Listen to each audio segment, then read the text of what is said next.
Hello and welcome to the first edition of the Progressive Hub Show. My name is Ryan Black. I am an organizer at Roots Action and the managing editor at Progressive Hub. With me is Norman Solomon, founder and executive director of the Institute for Public Accuracy at accuracy.org and co-founder and national director of rootsaction.org. How are you doing today, Norman? Glad to be here. First show, Progressive Hub Show. I know, and it's exciting, but it's such a bizarre timing because we just had the biggest piece of news in a while drop. Joe Biden is running for re-election. We've been calling for Biden not to do that. So I guess what's your reaction to Joe Biden announcing he's running again? I think of it as sort of whistling past a prospective political graveyard. There's a lot of spin that he knows he can do it because he's overcome so many obstacles before. It's sort of a wing and a political prayer. The polls, of course, continue to get even worse for him in the last couple of weeks. I say, of course, because that coverage has been pretty widespread in recent days. So, what's the game plan here? I suppose it's that even though Biden is notably low in the polls, the assumption or hope from the Democratic Party hierarchy is that Trump is going to do even worse because he's so horrible. Right. Yeah, the strategy is pretty much let's just hope the other candidate is even worse than ours. And you finally had, the dam breaking a little bit on people questioning Biden. Today, Donna Brazil, was it today? I think Donna Brazil came out and said, we should be worried about these poll numbers. But the poll numbers are the same now pretty much as they've been. I mean, he's 6 points down from February, but he's still 1 point above his highest, the lowest he's been. So I don't know what new information they've received, but the polls have been bad for a long time, haven't they? Yeah, the strategy, if we can call it that, is very reminiscent of 2016, where we were told that Hillary Clinton was going to win despite her unpopularity, including for some very good reasons, such as her closeness to Wall Street and her hawkishness in foreign policy, because we were informed Trump just couldn't win because he's so repugnant to so many people. So that's a very passive strategy. We're not so hot, but the other guy's worse. And that's sort of the implicit message, even if it's said in more elegant terms.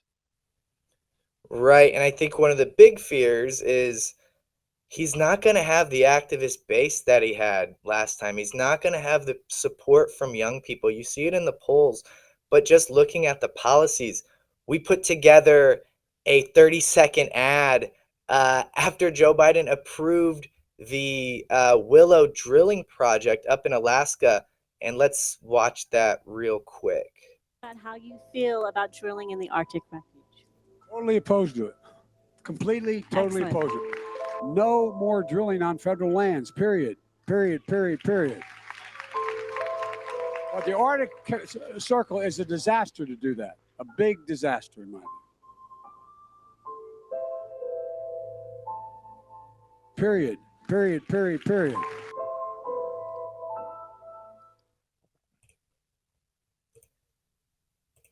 It's bizarre. I guess it's not bizarre. I shouldn't be surprised. He makes a direct promise during the campaign. He rallies the support of young voters to support him on climate change issues. And then this is what we get, spitting in the face of that promise. And then also doubling down by opening up a huge part of the Gulf to drilling. Do you see environmental activists and young people still having his back after this? It doesn't look great. I mean, the establishment environmental groups are just going to support Biden because the alternative is so much worse. And I think that the clip that you just played, Ryan, goes to two overarching points that our Don't Run Joe campaign has been emphasizing, and that really is where rootsaction.org stands and continues to assert as we move toward 2024. One is that on the merits, the future of the planet, in this case, the climate emergency, we have to be emphatic about what's at stake. And when not only this Willow decision was made, but in rapid fire order, liquid natural gas being pumped up, so to speak, by the Biden administration decisions, and also the Gulf of Mexico decision around essentially drilling into the Gulf.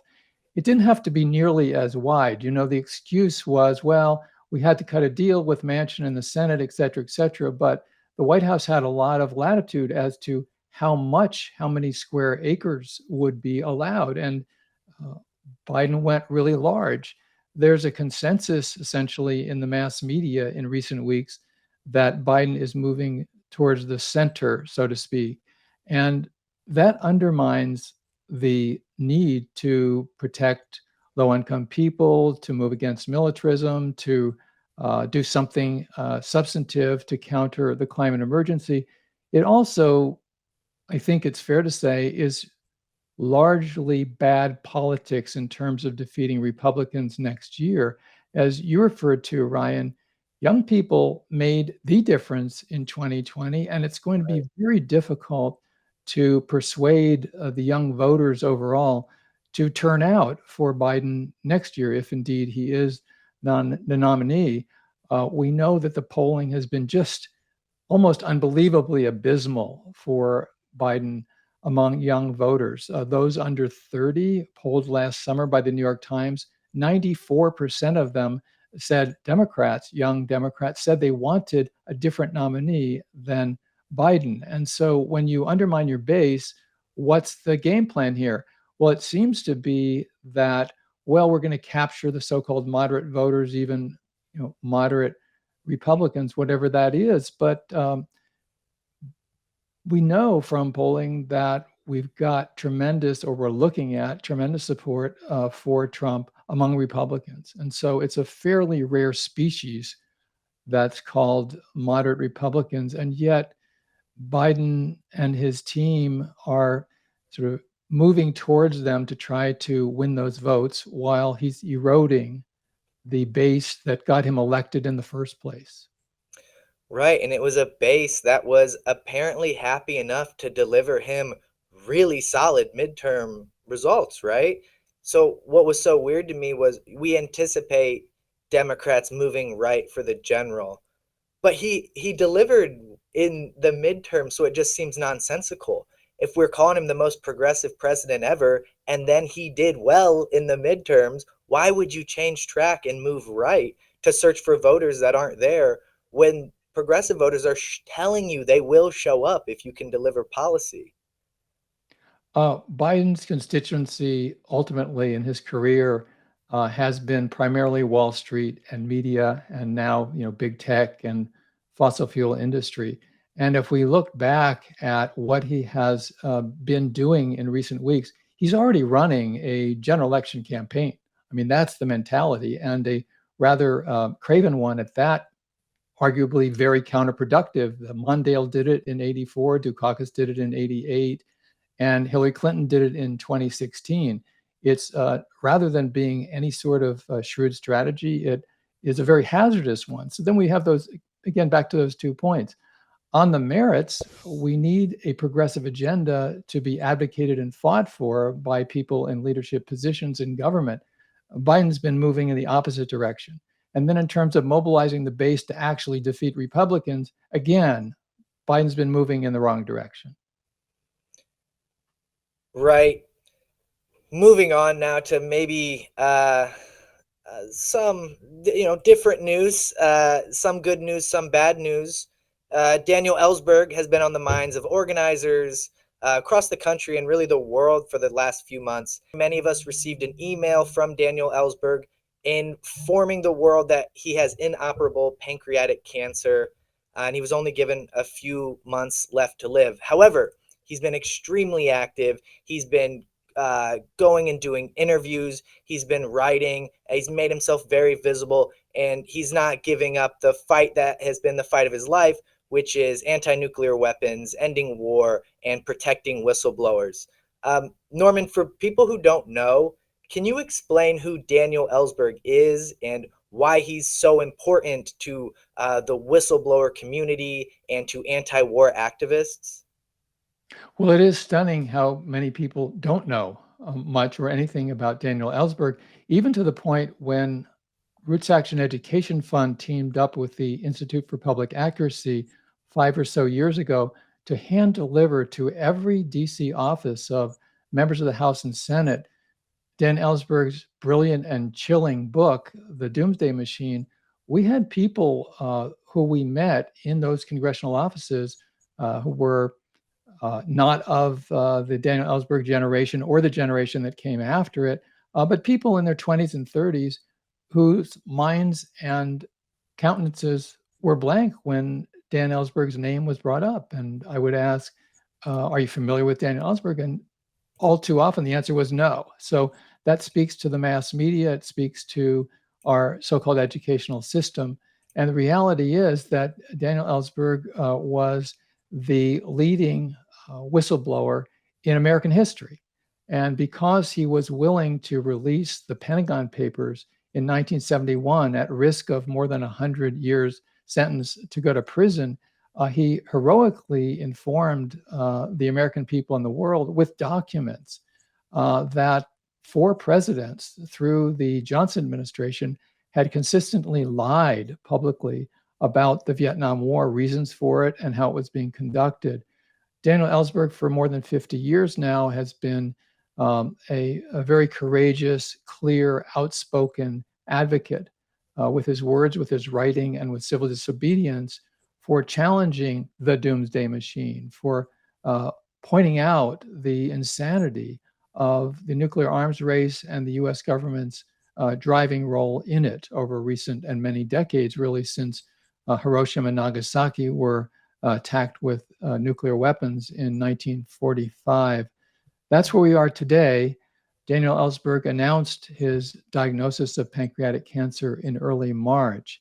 And so when we heard that he had, according to his doctors, between 3 and 6 months to live, there was a lot of pain and anguish and deep sadness that people who know him and people who just know about him have felt and have expressed. And here we are 2 months later.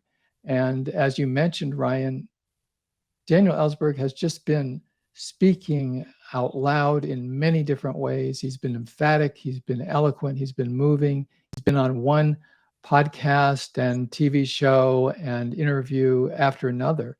And that's really, in a way, consistent with the notion, the idea that some people have expressed over the years that we live as we die and we die as we lived. And the spirit that Daniel Ellsberg has brought forward is, with us always.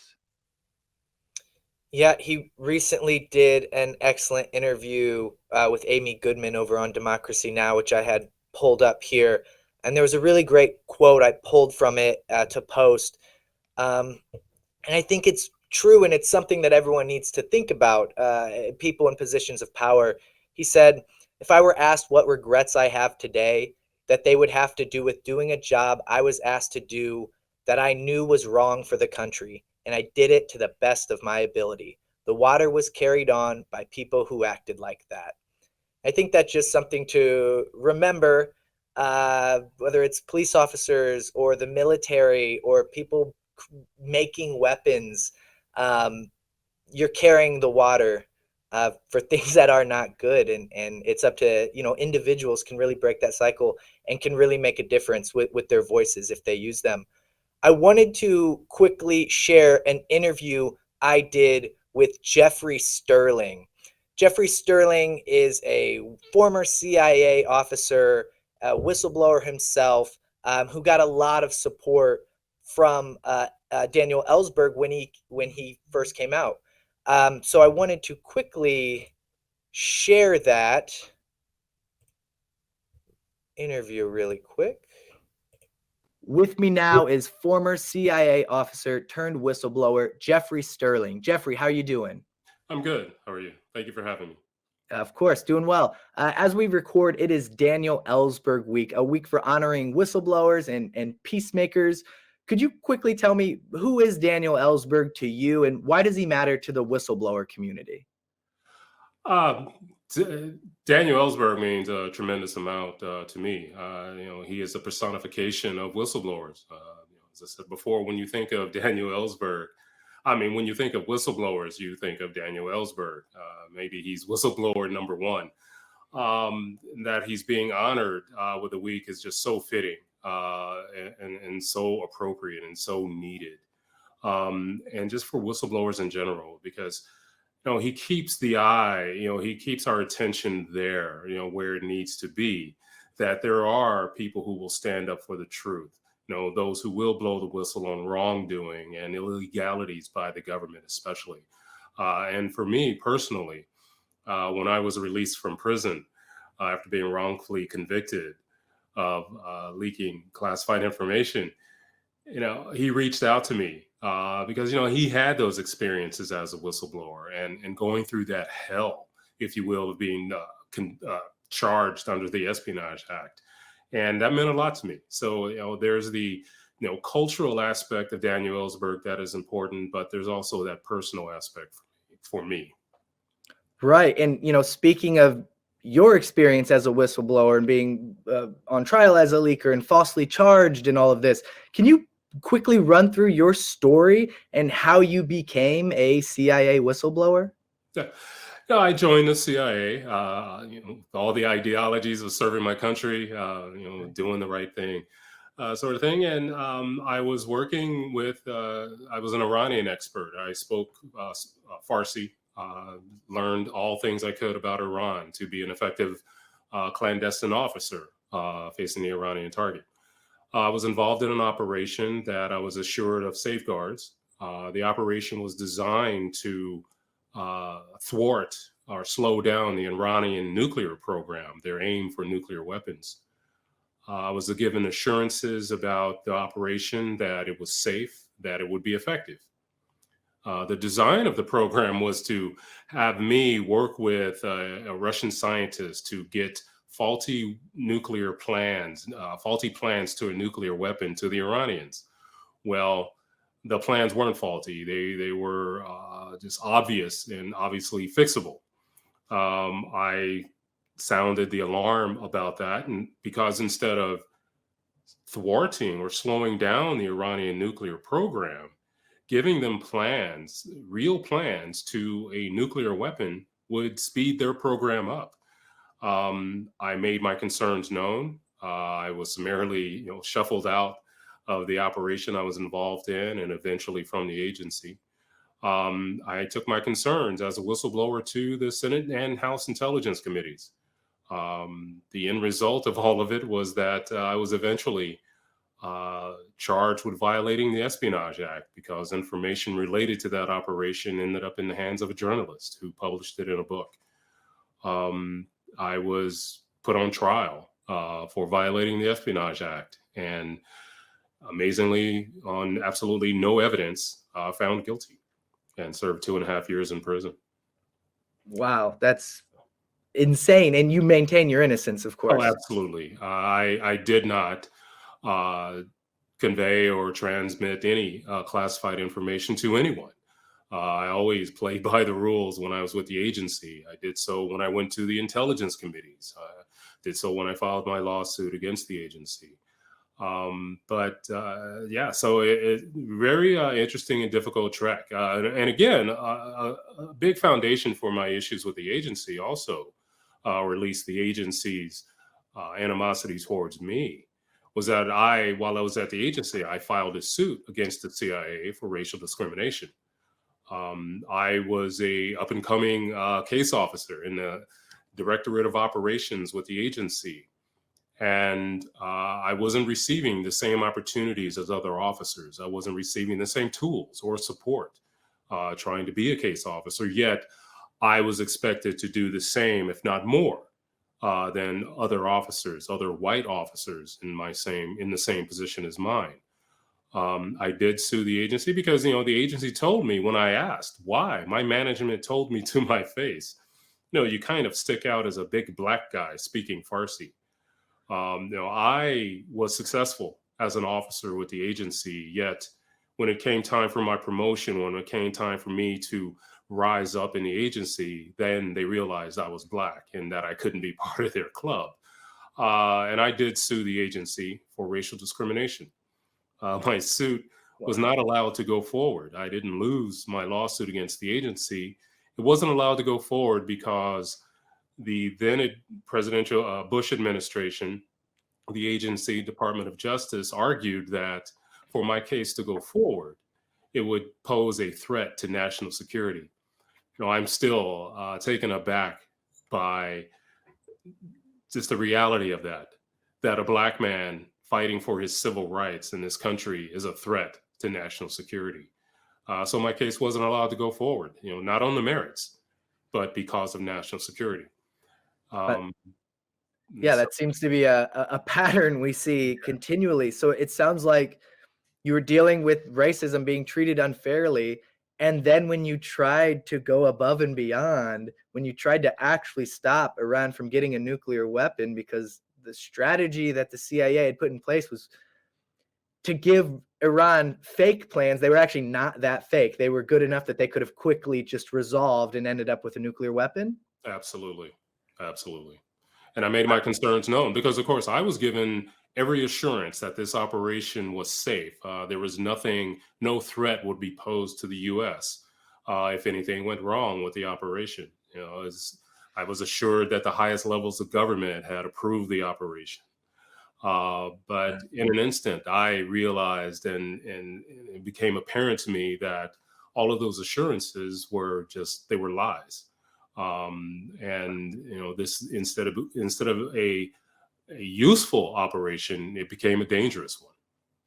Wow. So that's scary that you try to actually do the right thing and you end up getting punished for it. Are there other ways that the government or the CIA had that they generally make whistleblowing difficult for people?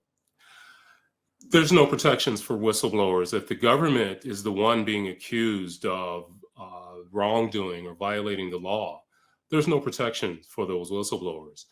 And when you think about it, the government considers whistleblowers leakers because the government is the only one in charge of the dialogue of determining who is or who is not a whistleblower, especially when the government is the one being accused of wrongdoing.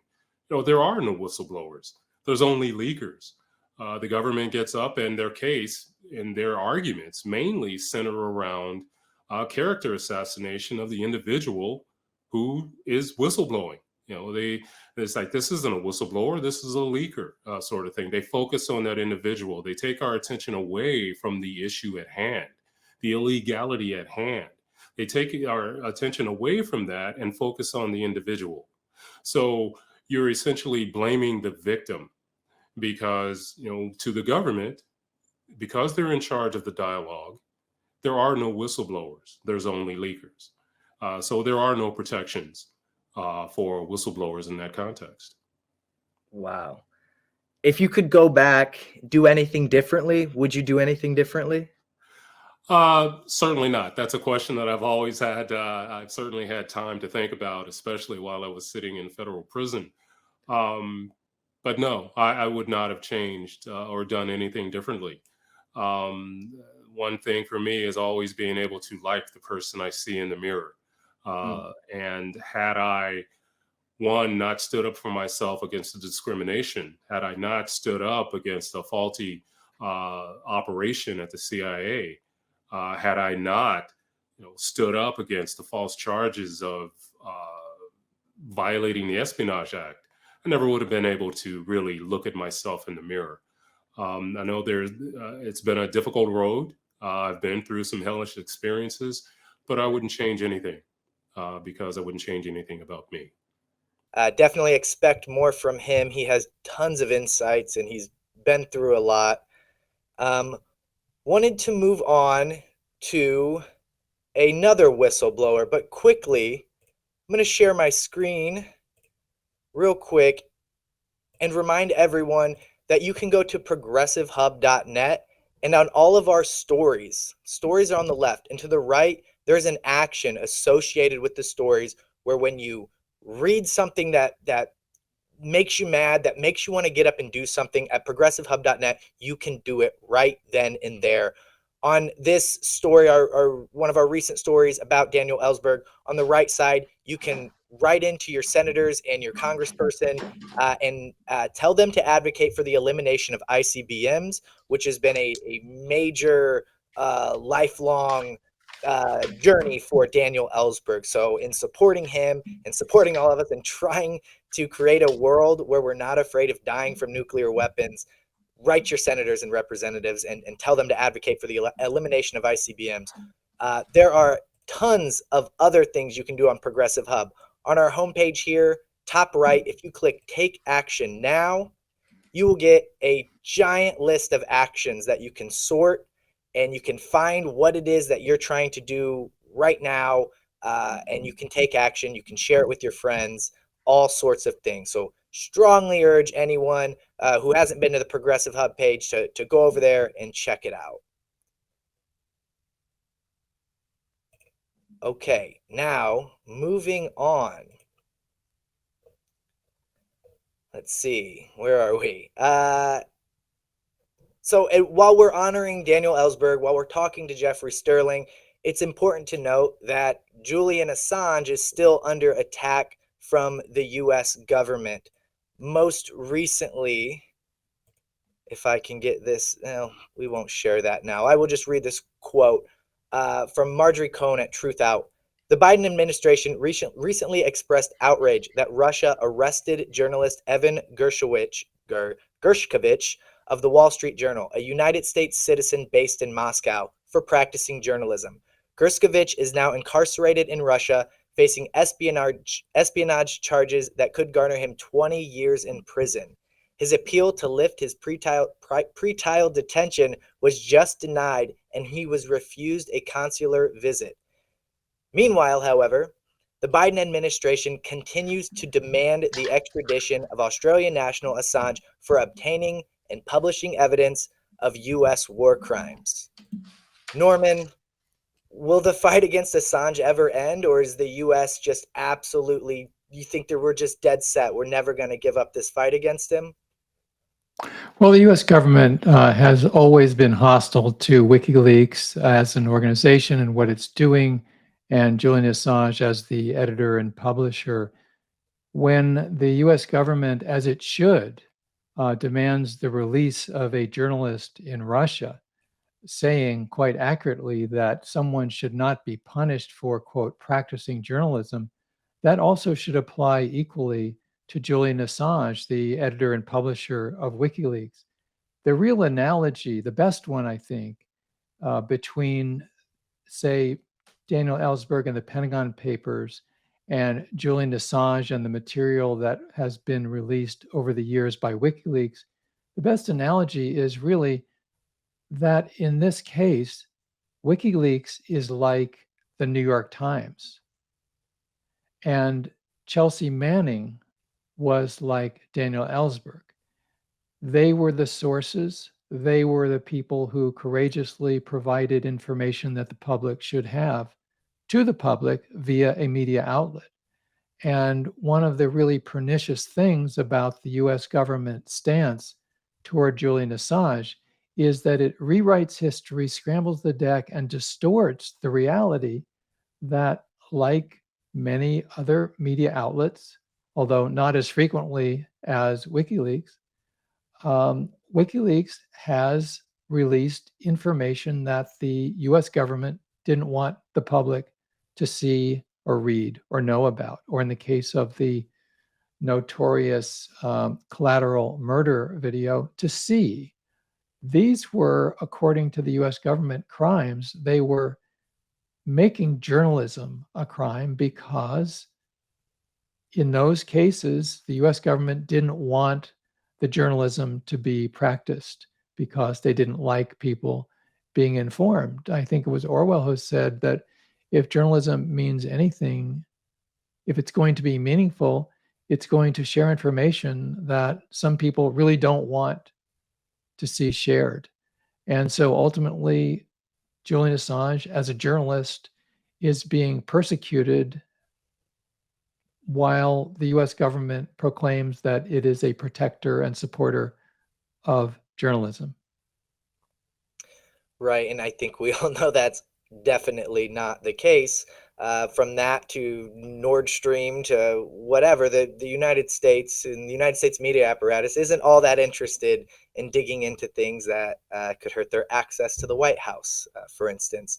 Um, However, one ally, uh, Brazilian President Lula da Silva, calls for freedom for Julian Assange. He said, "The press, which defends freedom of the press, does nothing to free this citizen." I think that's absolutely right.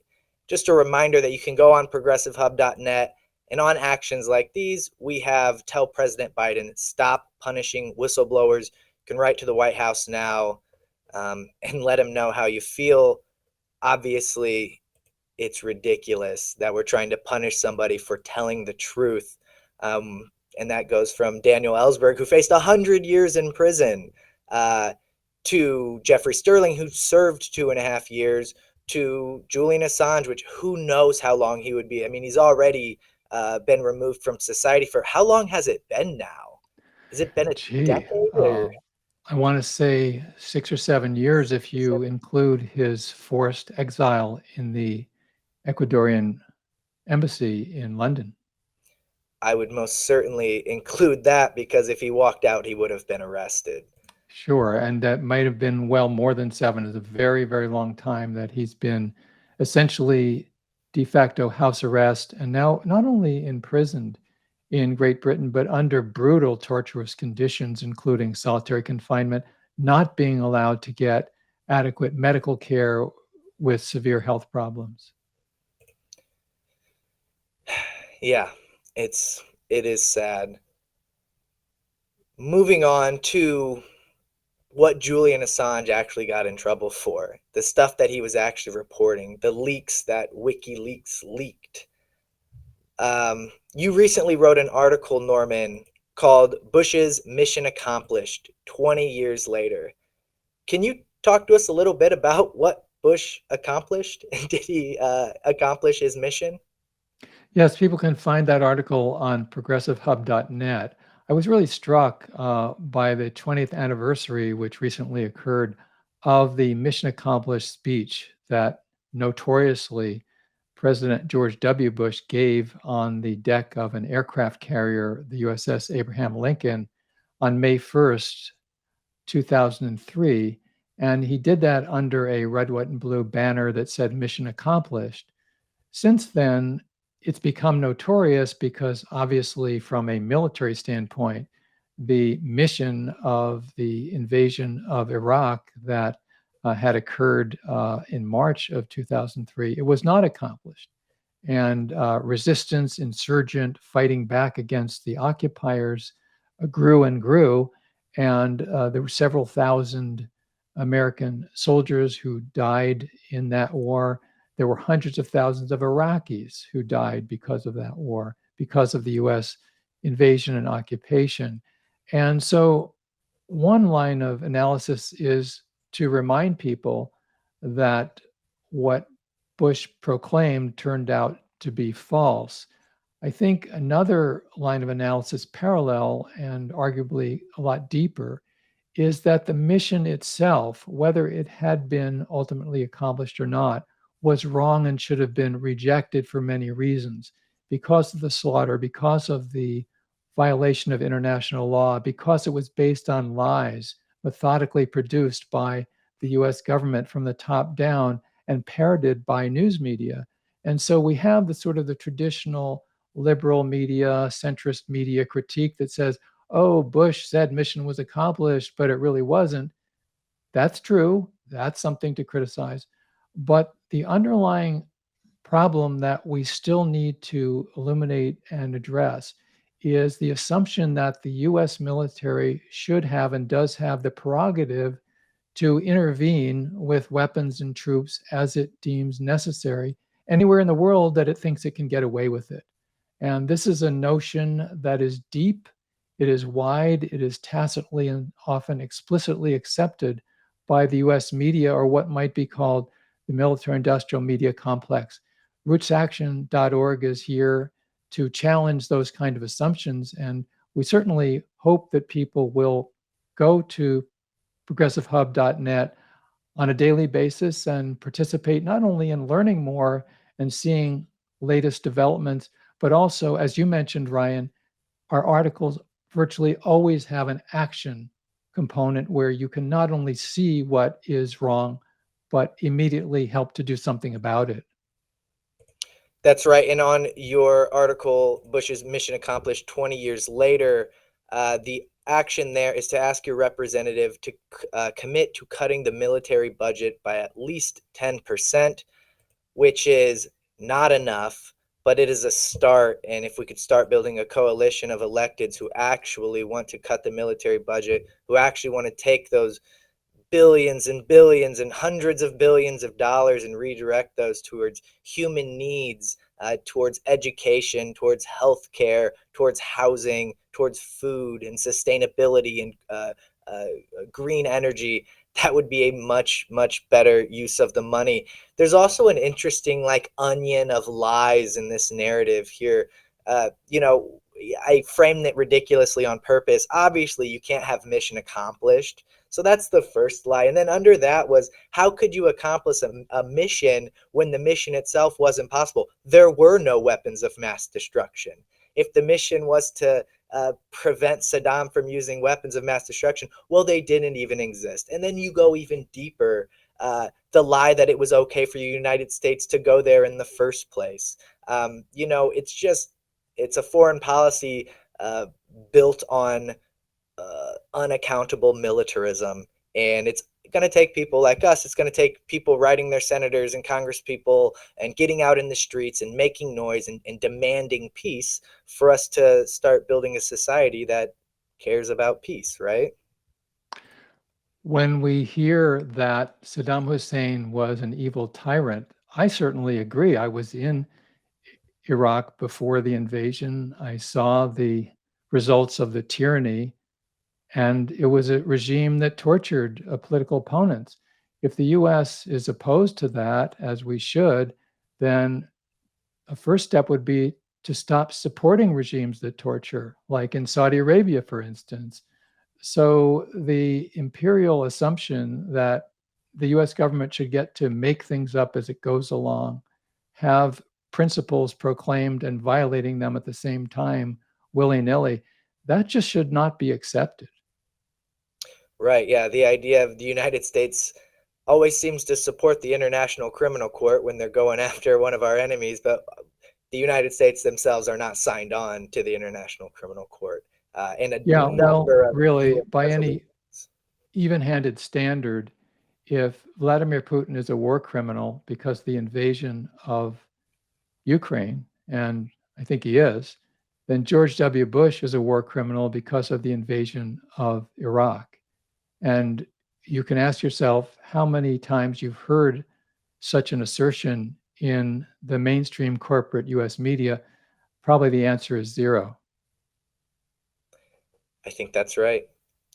Well, Norman, thank you so much for joining me today. We're going to be doing this at least every week for the foreseeable future, so I'm sure we will be talking more soon. Thanks a Yeah, lot. And welcome to everybody watching the first Progressive Hub show. And as you say, Ryan, there's going to be a lot more to come. all right. Thank you. We will see you next time.